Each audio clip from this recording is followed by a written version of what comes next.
देखते हैं मशीन की स्पीड को कैसा सेट करना है। उसके लिए हमको पहले एक बेसिक मशीन का प्रिंसिपल को समझना होगा। जैसे ही हम फुट स्विच दबाते हैं या मशीन को बॉटल फिल करने का सिग्नल मिलता है, तो होता क्या है कि ये जो सेंसर है, ये जो होम सेंसर है, ये इस सिलेंडर को आगे जाने के लिए सिग्नल देता है। और जब वो सिग्नल आगे जाता है, जब वो सिलेंडर आगे जाता है, मतलब पिस्टन को आगे मूव करता है मटेरियल थ्रो करने के लिए, फिल करने के लिए, और आगे की तरफ मूव होना चालू करता है। और वो कहाँ तक आगे जाएगा? जहाँ तक ये वॉल्यूम सेंसर रहेगा। ये वॉल्यूम सेंसर को टच करके वो फिर से बैक आ जाएगा। मतलब यहाँ से उसको ये समझता है कि मुझे मेरा मंजिल जो है वो मिल गई, मुझे फिर से वापस जाना है, और वापस जाके फिर से होम सेंसर पे आके ही वो रुकना है। सपोज़ कभी ऐसा हो जाए कि आपका एयर का प्रेशर कम है, यहाँ से सिलेंडर जो है आगे चलना चालू कर दिया, लेकिन वॉल्यूम सेंसर पे नहीं मिला और एनफ एयर नहीं है, उसको प्रेशर नहीं आगे जाने के लिए, तो वो अगर यहीं पे स्टक हो जाता है या पावर फेलियर हो जाता है और सिलेंडर यहीं पे बीच में स्टक है, तो जब आप अगली बार मशीन ऑन करोगे तो ना तो वो आगे मूव होगा ना पीछे मूव होगा। तो उस प्रॉब्लम में अगर कभी ऐसा लगता है कि सिलेंडर ना आगे मूव हो रहा है ना पीछे मूव हो रहा है, तो आपको इस सेंसर को जो है वॉल्यूम सेंसर को पूरे में मूव करना है while keeping the machine on the auto mode, ताकि जहाँ पे भी वो इस सेंसर को सेंस कर लेगा वो रिटर्न आ जाएगा होम पे। उस तरह से वो प्रॉब्लम सोल्व की जा सकती है। अभी फ़िलहाल हम स्पीड के बारे में देखते हैं। यहाँ पे ये दो छोटे से फ्लो कंट्रोल के लिए एक वाल्व दिए हुए हैं, जहाँ पे पाइप आके जुड़ी हुई है न्यूमेटिक की, एयर सप्लाई की। ये वाल्व से एयर की सप्लाई हम कम या ज़्यादा कर सकते हैं। जैसे अगर इसको टाइट करेंगे तो एयर की सप्लाई कम होगी, लूज़ करेंगे तो एयर की सप्लाई बढ़ेगी। अब ये दोनों वाल्व दो डायरेक्शन के लिए, जो आगे का वाल्व है वो फॉरवर्ड डायरेक्शन के लिए, मतलब फिलिंग की स्पीड को कंट्रोल करने के लिए। जितना आप उसको लूज़ करेंगे फिलिंग की स्पीड फास्ट होगी, जितना आप उसको टाइट करेंगे फिलिंग की स्पीड कम होगी। और ये जो है ये सक्शन की स्पीड के लिए है, पीछे के साइड पे जो है सक्शन की स्पीड के लिए है। सेम जितना आप लूज़ करोगे सक्शन की स्पीड फास्ट होगी और टाइट करोगे तो सक्शन की स्पीड स्लो होगी।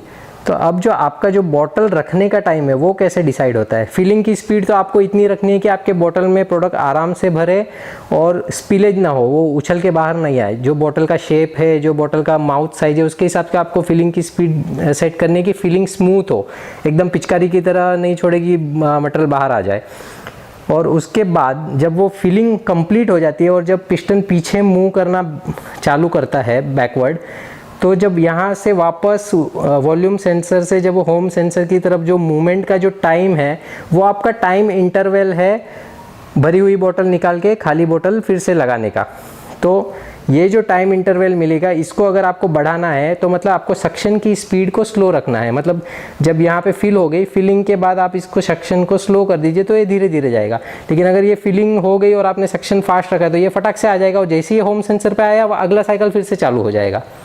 इसके ऊपर के रेंज के मॉडल में हम बहुत से मॉडल्स में टाइमर भी देते हैं कि वहाँ पे इस मॉडल में कैसा है कि यहाँ ये होम से वॉल्यूम सेंसर से होम, ये बीच में और कुछ एक्स्ट्रा टाइम नहीं डाल सकते हम, तो ये ट्रैवलिंग टाइम को ही हमको एडजस्ट करना है। लेकिन जब आप टाइमर एक दे देंगे तो एक साइकिल होगी, जैसे होम से वॉल्यूम से होम, और उसके बाद वो टाइमर कंसीडर होगा कि इतने टाइम मुझे रुकना है, उसके बाद वापस से नेक्स्ट जर्नी स्टार्ट करनी है। तो ये हो गई स्पीड वाली चीज़।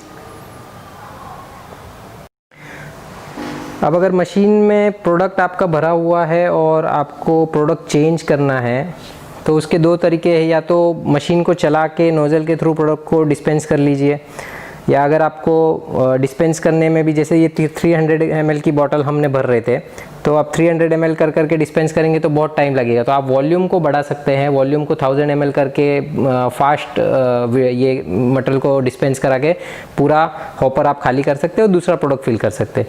या फिर एक और तरीका भी है जो मुझे ईजी लगता है। समटाइम्स मशीन में कुछ फॉल्ट है, मशीन चला नहीं पा रहे और फिर भी हमको मशीन में मटेरियल जो भरा है हॉपर के अंदर उसको खाली करना है, तो कैसे कर सकते हैं? तो मैं वो आपको तरीका दिखा रहा हूँ। यहाँ पे एक ये जो बोल्ट है, ये बोल्ट हम खोल देंगे।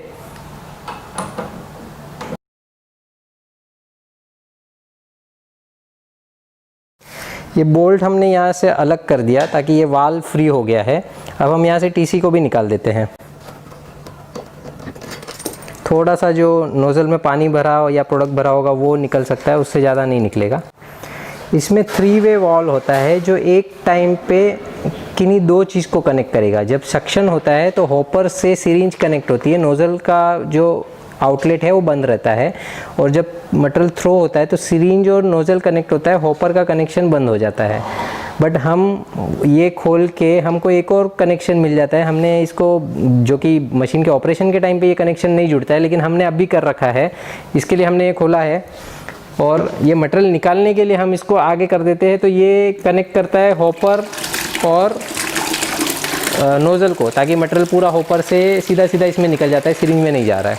तो ये तरीका है जब आपकी मशीन फॉल्टी है और फिर भी आपका अंदर जो मटेरियल भरा है वो निकालना हो, तो इस तरीके से हम निकाल सकते हैं।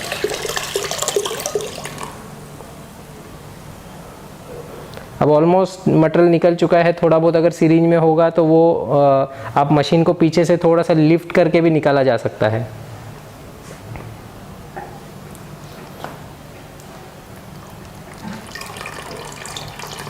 अभी ये सिरिंज और नोज़ल को कनेक्ट कर दिया, तो सिरिंज का भी मटेरियल थोड़ा फ्लो हो रहा है। जैसे मैं इसको थोड़ा सा अगर लिफ्ट करूँगा पीछे से, तो ये सिरिंज का मटेरियल भी बाहर आ गया।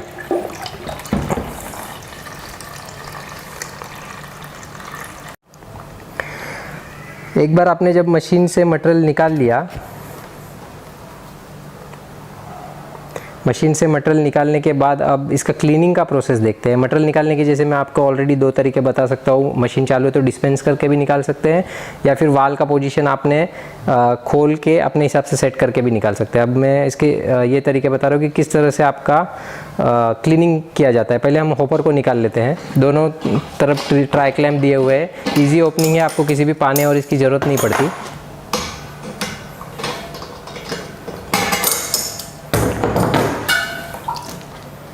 ये हमने हॉपर को निकाल लिया। अब यहाँ पे अगर हमको वाल को भी अलग करना है, तो जैसे हमने ये यहाँ पे ओपन किया है, वैसे ही उस साइड का स्क्रू भी हम ओपन कर सकते हैं। ओपन कर लो,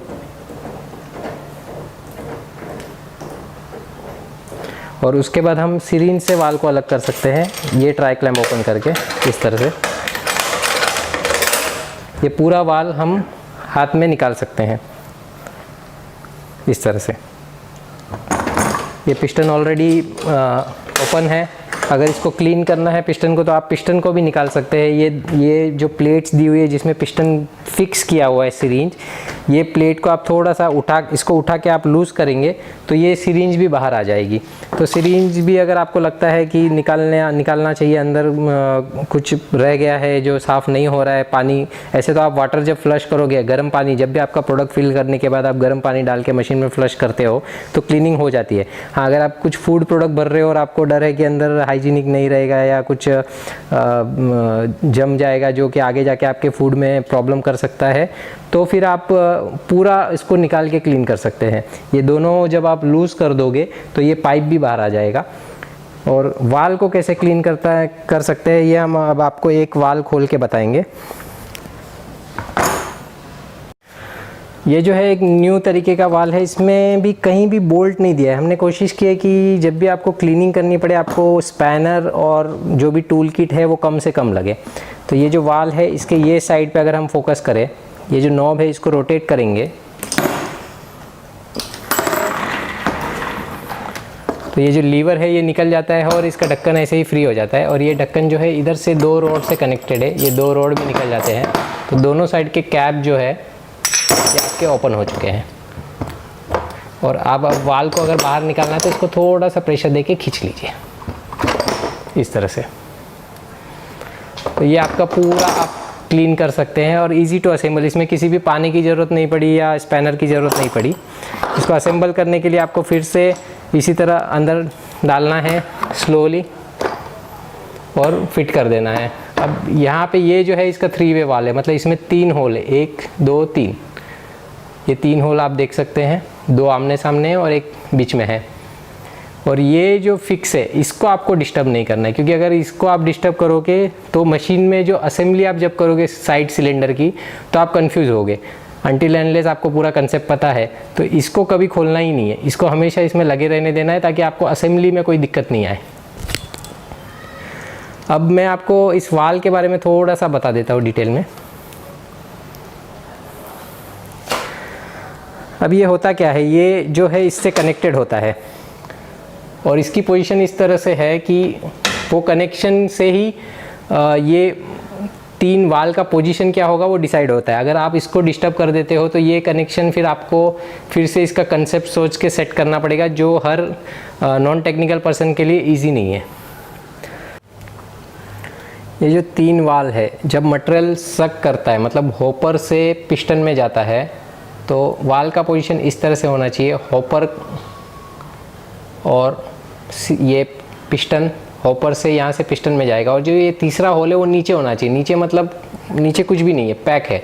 तो ये दोनों कनेक्ट होंगे पहले जब सक्शन होगा, और उसके बाद ये वाल इस तरह से घूम जाता है, साइड सिलेंडर इसको घुमा देता है।